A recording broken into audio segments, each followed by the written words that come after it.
I want to thank you for taking time out of your day, Mr. Istvan, to do this interview. Would you please provide your name and some of your background information about your education and career? Yeah, thank you, Luke. So this is Jay Istvan. I'm a longtime healthcare executive. I've worked in a couple different strategy consulting firms, Boston Consulting Group and Bain. And then I've also worked on the corporate side. Most recently, I was president and chief executive officer of Suture Express, which is a surgical product specialty distribution business that distributes primarily to hospitals, but we also distribute to what we call post-acute, which is ambulatory surgery centers and physician clinics. And right now, we sold that business last November, and right now I'm working part-time as an independent consultant. Thank you. Now, I was wondering if I could ask you some questions about business ethics and how ethics have helped you answer questions or make decisions as a business leader. Absolutely. Do you have a set of ethical principles that you use when faced with difficult questions or situations in your career? Yeah, it's not enormously complex or insightful, but there's sort of two questions I ask myself on a lot of important business decisions.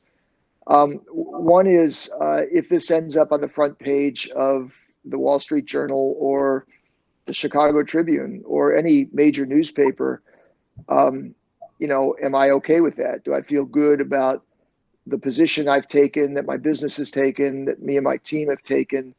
Do I feel good about the objectives we're trying to achieve, but also the means by which we're trying to go about those objectives? And the second test is a pretty similar test. It's like, do I feel good explaining to my parents, my wife, and my children what I'm doing, and why I'm doing it, and the means that we're employing to accomplish that? So those are sort of the two ethical principles I try to use as pragmatic sanity checks, if you will, on decisions that we're making either individually or as a business. Thank you. Now, would you be able to provide an example of a situation in your business career that you faced in which you apply these principles? Yeah, I think there's probably a bunch of different scenarios that I could refer to. There's not sort of one specific stand. I mean, there's a few interesting ethical situations I've been involved with, but the principles were the right side, the right path was very straightforward. I'll give you a couple examples, maybe of each, Luke, and then you could choose one to maybe go into more depth. Of course. So the one that is probably most specific is in my most recent business. I became aware of a situation where one of my employees, a male, a controller, the controller is the position he ran in the finance department, the controller. So he kind of dealt with payments and receivables. He controlled our money, if you will. So he reported up through the chief financial officer, but male, married, and he ended up in a relationship with a direct report of his who was female. And I became aware of that situation. And about the time I became aware of it, I think many other employees became aware of it. So trying to navigate how to deal with that, that was the first time I've ever encountered a situation like that. So it wasn't so much, a difficult choice for the business. It was really, what's the best way to deal with this? So I went and sought advice, in this case, from some people on my board of directors who have been through similar situations. And I said, how do I deal with this? And they say, before you confront this, unless at the time, nobody was specifically complaining about it, but it's against our policies. And I knew that eventually it could be problematic. And so the two individuals that I went to for advice told me to get a hold of a good attorney who's dealt with this a lot, and also a good external HR consultant. And so, again, trying to figure out, I guess in that case, the ethical insight wasn't so much what's going on is wrong, because it was obvious that it was wrong. It was against our corporate policies. And just intuitively, I knew that it was highly likely to end badly. Plus, then morally, both of these people are having a relationship outside of their marriage, which is not great. So, I kind of knew it was wrong, but I wasn't sure what to do about it and how much intervention I should take as the CEO and pushing towards it. So, it wasn't an issue of could I explain it to my wife or kids, because it'd be pretty straightforward to explain. But what am I going to do about it was how it was difficult to manage. So I got advice. We did get a really good attorney who's dealt with these situations a lot, and get a really good HR consultant that was really helpful.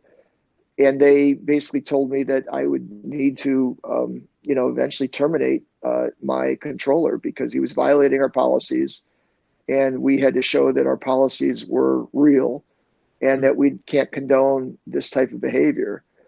And it was a difficult challenge. He was a productive controller, and it was going to be disruptive to terminate him.